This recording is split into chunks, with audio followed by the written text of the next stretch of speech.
Ada banyak di antara kita sedang mengalami pergumulan, sudah berdoa tidak dijawab-jawab Tuhan, sudah puasa, sudah minta ditumpangin tangan hamba Tuhan, dari gereja satu gereja lain, dari pendeta satu pendeta lain, sudah banyak mengalami pergumulan. Seakan-akan Tuhan diam saja, Tuhan tidak menjawab. Bapak Ibu, saya pernah mengalami ketika saya menghadapi masa-masa yang sulit dengan istri saya. Saya berdoa, puasa waktu itu hampir sebulan lebih dengan istri saya. Kita berdoa dan puasa, bertanya Tuhan. Kita datang ke hamba Tuhan top di Jakarta. Kita datang kepada mereka minta ditumpangi tangan. Dan kita pikir Tuhan jawab begitu rupa persoalan kami, masalah kami, karena kami menghadapi masalah yang berat waktu itu. Masalah bisnis kami yang benar-benar mengalami masalah yang rumit dan berat sekali. Saya pikir Tuhan akan ngomong dengan hamba Tuhan besar ini. Tuhan, ketika saya datang kepada hamba Tuhan ini minta tumpangin tangan dan masalah terselesaikan, ternyata tidak. Ternyata Tuhan tak ngomong apa-apa. Akhirnya kami puasa. Kami coba mengambil berdua ini, kami puasa. Siapa tahu dalam kami merendahkan hati dalam puasa ini Tuhan berbicara buat kami berdoa. Ternyata Tuhan juga tidak ngomong apa-apa. Seringkali ketika kita menghadapi masalah, ketika kita ini pingin jawaban dari Tuhan, ingin segera masalah kita diselesaikan, ternyata Tuhan diem saja, Tuhan gak ngelakuin apa-apa. Bahkan seakan-akan Tuhan ini jauh dari kita, Tuhan gak peduli lagi dengan kita. Berapa banyak kita tengah menghadapi pergumulan, seakan-akan ini Tuhan gak mau beri jalan apa-apa. Bahkan dia cuek. Seakan doa kita ini hanya mentok sampai plafon saja. Jeritan kita, tangisan kita, seakan-akan tidak dijawab Tuhan. Bapak Ibu, berapa banyak dari kita yang mengalami seperti itu? Berapa banyak yang kita akhirnya putus asa dan masa bodoh dengan Tuhan? Bapak Ibu, saya percaya Tuhan itu tetap melihat kita. Tuhan melihat hati kita yang paling dalam, reaksi kita itu seperti apa. Ketika kita ini menghadapi masalah, Tuhan tidak tertarik untuk menyelesaikan masalah kita. Ternyata Tuhan lebih tertarik dengan menyelesaikan hati kita. Ini harus benar di hadapan Tuhan. Berkali-kali saya mengalami masalah. Ketika saya jerit sama Tuhan, Tuhan gak tertarik untuk menyelesaikan masalah saya. Ternyata Tuhan lebih tertarik dengan isi hati saya. Harus benar dulu sikapnya itu di hadapan Tuhan. Dan Tuhan tidak pernah meninggalkan kita. Ketika kita ini berada di ujung jalan yang gak ada jalan keluar, jalan buntu. Seakan-akan semua cara udah dicoba. Kita ini udah nyelesai. Mungkin ada seseorang yang berbaring di ruang rumah sakit atau di ranjangnya karena menderita sakit penyakit, divonis dokter udah ada pengharapan lagi. Udah mau ngapain lagi? Saya udah doa tidak dijawab Tuhan. Ada yang terjerat hutang mungkin, bisnisnya hancur, keluarganya yang di ujung tanduk. Mungkin apapun yang mereka alami, saya sendiri tidak mengerti apa yang Bapak Ibu alami. Yang mendengarkan firman ini, sharing ini, saya nggak ngerti kondisi Bapak Ibu apa yang Ibu alamin. Dan seakan-akan udah nggak ada jawaban apa-apa. Seakan Tuhan diemin begitu saja. Bapak Ibu, ketika kita ini berada di ujung jalan buntu, kita nggak tahu jalan keluarnya. Disitulah sebenarnya Tuhan sedang menunggu dengan semua jawaban, semua penyesuaian atas masalah yang terjadi dalam hidup kita. Saya pernah baca bukunya Benny Hinn tentang, dia bercerita banyak tentang apa yang dialami Kathryn Kuhlman ketika dia hidup di dalam dosa.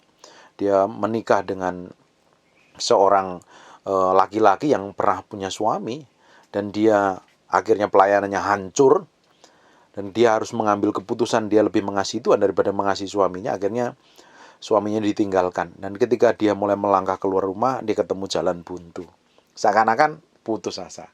Berapa banyak kita mengalami masalah dan ternyata tidak ada jalan keluarnya. Tuhan juga gak ngomong apa-apa. Dan di jalan buntu itu seakan-akan tidak ada jalan keluar. Dan ujungnya dia mengambil keputusan untuk melangkah bersama Tuhan. Apa yang dilakukan Kathryn Kuhlman ini, sikap hatinya benar dulu di hadapan Tuhan. Dia tidak mau hidup di dalam dosa. Akhirnya dia mengambil keputusan yang benar. Dan dia melihat jalan-jalannya buntu. Seakan-akan udah gak ada masa depan lagi. Seakan-akan Tuhan gak menyertain lagi. Ketika Kathryn Kuhlman mengambil keputusan yang benar dan dia melangkah terus, ujungnya Tuhan pulihkan pelayanannya luar biasa. Powerful sekali. Sampai di ujung hidupnya, di akhir hidupnya memberi dampak sampai hari ini. Pelayanan kesembuhan ilahi yang luar biasa sekali. Banyak sekali orang diubahkan Tuhan. Kita pun juga sering alami yang sama ketika kita ini menghadapi masalah. Saya nggak ngerti masalah Bapak Ibu apa yang Bapak Ibu hadapi hari ini. Mungkin masalah anak, masalah pasangan hidup, suami, keuangan, sakit penyakit, masa depan, usaha, terjerat hutang, atau apapun juga yang Bapak Ibu alami. Atau sakit hati yang benar-benar mendarah daging karena terlalu sering dilukai, atau masa lalu luka batin, saya nggak ngerti masalah Bapak Ibu. Seakan-akan udah nggak ada masa depan, hari ini udah nggak ada masa depan. Nggak ada yang mau orang peduli, nggak ada orang yang mau mengerti seakan-akan loh ya, seakan-akan bukan berarti sebenarnya. Karena yang kita pikir, kadang kalau kita ini menghadapi masalah kita yang lebih besar di seluruh jagat raya. Masalah orang lain itu kecil semua. Jadi seakan kita ini menderitanya luar biasa, tertekannya luar biasa. Dan kita perlu segera pertolongan Tuhan. Dan ternyata Tuhan tidak tolong. Itu hebatnya Tuhan, seringkali kita dibiarkan menghadapi masalah. Ketika kita dibiarkan menghadapi masalah, kita itu harus sebenarnya sikap hatinya itu harus benar. Bergantung sepenuhnya kepada Tuhan. Berapa banyak dari kita, kalau kita ini seakan-akan ya, sudah menghadapi masalah, sudah berdoa, sudah merasa hidup benar, sudah pelayanan, seakan-akan Tuhan hutang kebaikan dengan kita, seakan-akan kita merasa udah suci, udah pelayanan, udah berdoa, udah puasa, kok Tuhan gak jawab. Apa yang kalau ada orang yang mengalami seperti itu sebenarnya seperti sindrom seperti yang sama yang dialami oleh Elia. Elia itu merasa hidupnya paling suci, paling benar, dan melayani Tuhan. Sudah membunuh Nabi Baal. Ketika dia berdoa, ada angin puting beliung, tidak ada. Tuhan di sana, sudah jerit, ternyata Tuhan gak jawab. Ternyata diam-diam dia bilang, Tuhan ngomong begini sama Elia, kamu pikir kamu ini orang yang paling berjasa seluruh Israel. Ternyata Tuhan menyiapkan masih 7.000 orang kakinya yang tidak menyembah Baal. Orang yang sungguh. Kadang kita sering merasa kalau kita menghadapi masalah kita yang paling besar seluruh dunia dan Tuhan, kita segera minta pertolongan Tuhan. Dan nyatanya Tuhan biarin saja. Memang seringkali Tuhan biarin. Bukan berarti biarin loh ya. Tuhan tetap menyertain kok. Di Mazmur 46 ayat 10. Diam dan ketahuilah bahwa akulah Allah. Aku ditinggikan di antara bangsa. Ditinggikan di bumi. Terus di Yohanes pasal yang ke-14. Ayat yang ke-16 dan 17.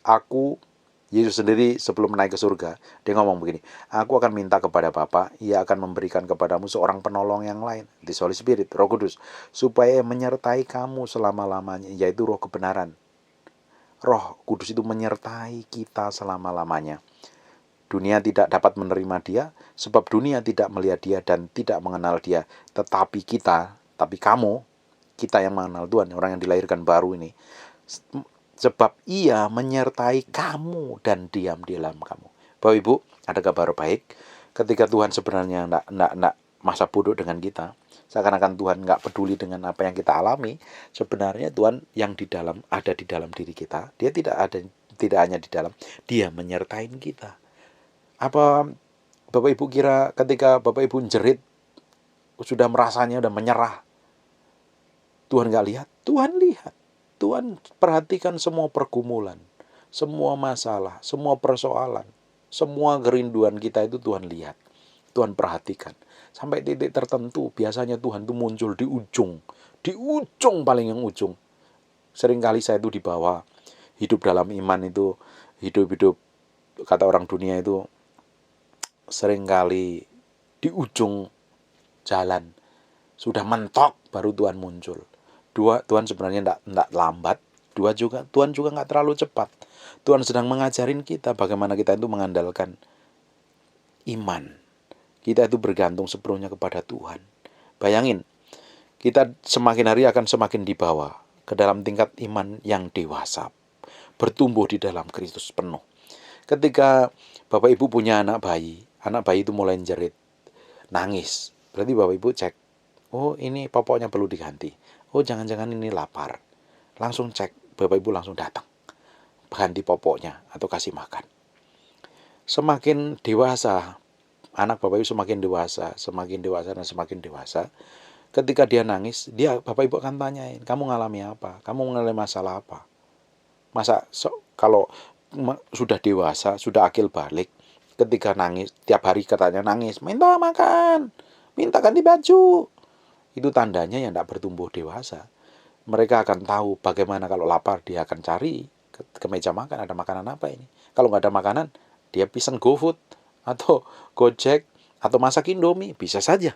Banyak sekali. Kalau orang dewasa, ketika dia lapar, dia akan mencari makanan. Bapak Ibu, kalau kita ini menghadapi masalah, terus ketika kita mulai jerit sama Tuhan terus dijawab, jerit sama Tuhan dijawab, level kita tuh masih kanak-kanak, belum dewasa secara rohani. Makanya kadang diizinkan Tuhan.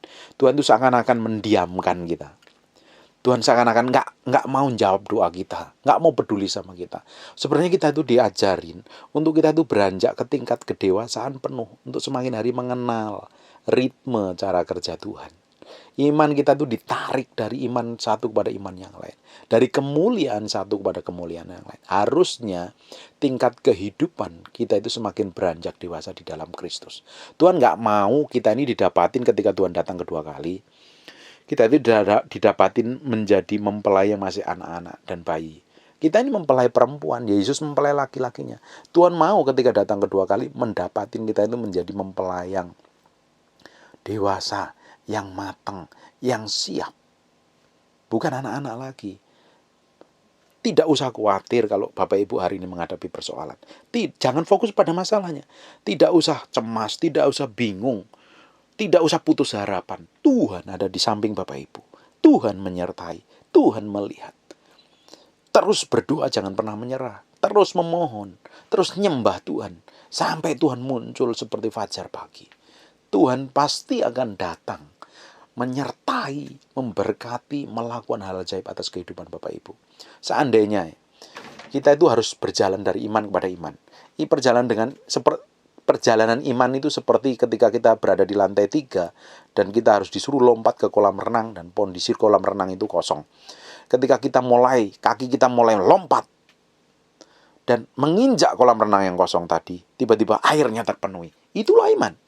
Bukan berarti saya menyuruh Bapak Ibu lompat dari lantai 3 ke kolam renang loh ya. Ini perumpamaan saja.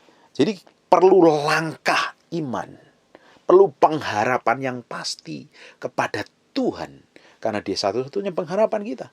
Langkah iman itu, kita tuh melihat segala sesuatu yang belum terjadi. Tapi kita percaya, karena janji Tuhan akan digenapin. Kita percaya janjinya itu digenapi atas hidup kita. Jangan menyerah. Kalau imannya lemah, pengharapannya lemah, tiba-tiba menyerah, akhirnya ujung-ujungnya nyalain Tuhan. Berapa banyak orang kecewa dengan Tuhan karena doanya nggak dijawab Tuhan. Berapa banyak orang akhirnya jauh dari Tuhan dan nyalain Tuhan. Ketika doanya nggak dijawab, Tuhan nggak peduli lagi. Tuhan tetap peduli. Hebatnya Tuhan selalu kirim orang-orang di sekitarmu, lingkungan hidupmu itu. Lingkungan sekitarmu itu. Kedua, Tuhan kirim secara ilahi orang-orang yang membangkitkan imanmu, membangunkan imanmu, menopang kamu, menolong, bahkan membawa kita ke dalam rel dan jalurnya Tuhan. Ngomong kebenaran. Bahkan kalau Bapak Ibu dengar firman ini aja, Bapak Ibu, itu artinya Tuhan sedang berbicara dalam hatimu kok. Tuhan sedang menuntun kamu kepada seluruh jalan kebenaran supaya kita bertumbuh dewasa di dalam Kristus. Tuhan tidak pernah meninggalkan kita. Tuhan tidak pernah sedetik pun meninggalkan kita. Dia ada, Dia menyertai, Dia membawa kita untuk semakin dewasa, mengerti pusat kehendak Tuhan. Orang yang dewasa itu akan dipercayakan perkara-perkara besar. Orang yang dewasa itu akan dipercayakan perkara-perkara ilahi. Orang yang sudah akil balik itu akan menerima tanggung jawab yang lebih gede lagi. Bisa dipercayakan. Bayangin, Bapak Ibu tidak akan pernah mempercayakan mobil Bapak Ibu kepada anak yang di bawah 17 tahun. Karena Indonesia di bawah 17 tahun nggak punya KTP, nggak bisa bikin SIM. Dan ilegal itu di mata pemerintahan. Orang seperti itu harus nunggu akil balik di Indonesia. Setelah 18 tahun ke atas, baru punya KTP, baru bisa bikin SIM, baru bisa dipercayakan kendaraan. Untuk belajar dulu nyetir. Setelah di sekolahin setir, baru bisa bawa kendaraan sendiri. Baru setelah tentunya sebelum bawa kendaraan sendiri harus punya surat izin mengemudi dulu yang diterbitkan oleh pemerintah, baru bisa membawa mobil sendiri. Karena apa? Kenapa kok bisa Bapak Ibu percayakan mobil? Karena didapati udah dewasa. Ketika ini kalau hari ini Tuhan nggak jawab doa kita, Tuhan nggak jawab pergumulan kita, Tuhan diamin. Nikmatin hidupmu dengan Tuhan. Jalan terus dengan Tuhan. Saya sudah ngalami bertahun-tahun.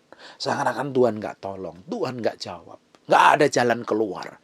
Saya nikmatin tiap hari berjalan dengan, ternyata di ujung sana Tuhan sudah siapkan jalan keluar. Tuhan sudah bikin divine connection.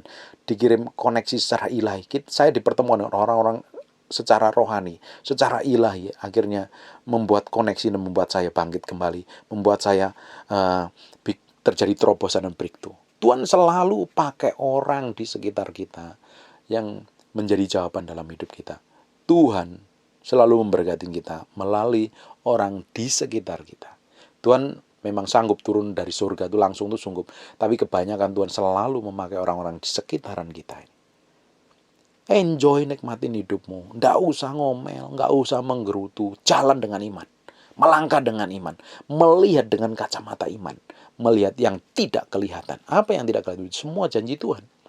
Kalau Bapak Ibu baca, dari semua janji Tuhan yang ada di dalam Alkitab itu bagian dalam hidup kita.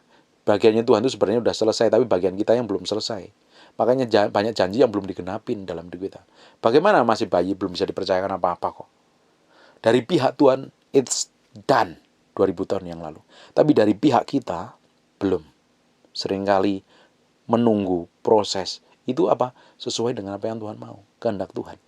Tapi panggilan kita itu sebenarnya, panggilan hidup kita itu sebenarnya menjadi serupa dengan Kristus. Makanya itu diizinkan. Masalah, proses, himpitan, tekanan, itu sebenarnya kalau respon kita benar. Kalau respon kita benar ya. Kalau respon kita benar, sesuai apa yang Tuhan mau, hidup kita itu akan semakin dibawa ke arah Yesus Kristus. Tapi kalau respon kita tidak benar, kita akan cari kambing hitam, kita coba nyalain orang lain, dan kita kepahitan. Harusnya setelah kita mengalami kelahiran baru, semua orang percaya harus mengalami kelahiran baru, harusnya sadar setiap masalah, setiap persoalan itu tujuannya Tuhan satu, membawa kita semakin dekat sama Tuhan, memproses, membentuk dan meremukkan segala sesuatu yang di dalam diri kita ini yang tidak benar, mau dicabut sampai ke akar-akarnya. Kalau ada masalah, nikmatin masalah itu, sebab di balik masalah itu Tuhan sedang bekerja, Tuhan sedang berurusan dengan hidup kita. Kalau sampai hari ini semua masalah dan persoalan belum dijawab Tuhan, nikmatin saja dengan Tuhan. Saya percaya kok. Saya udah nikmatin berkali-kali, berulang kali. Tuhan yang saya layani ini bukan Tuhan yang berdusta, bukan Tuhan yang tidak menyertai. Tuhan selalu menyelesaikan di ujung masalah kita. Dia tidak tertarik sebenarnya menyelesaikan masalah kita. Dia lebih tertarik dengan hati kita yang di dalam ini. Harus diubah dulu, dibentuk dulu, diproses dulu. Jangan pernah menyerah. Jangan pernah putus asa. Jangan pernah hilang pengharapan di dalam Tuhan. Melangkah dengan iman. Iman itu seperti yang saya ibaratkan, lompat ke kolam renang kosong. Dan percaya ketika kakinya mulai menginjak, ada air yang tersedia. It's powerful sekali. Itu langkah iman yang powerful sekali. Jadi kita itu benar-benar harus bergantung kepada Tuhan. Bergantung sepenuhnya kepada Tuhan. Dan hati kita ini harus ditaruh di mezbah Tuhan. Supaya kita semakin hari semakin mengerti ritme dan cara kerja Tuhan. Semua orang hari ini menghadapi masalah. Saya pernah menghadapi masalah yang benar-benar rumit. Sampai berbulan-bulan.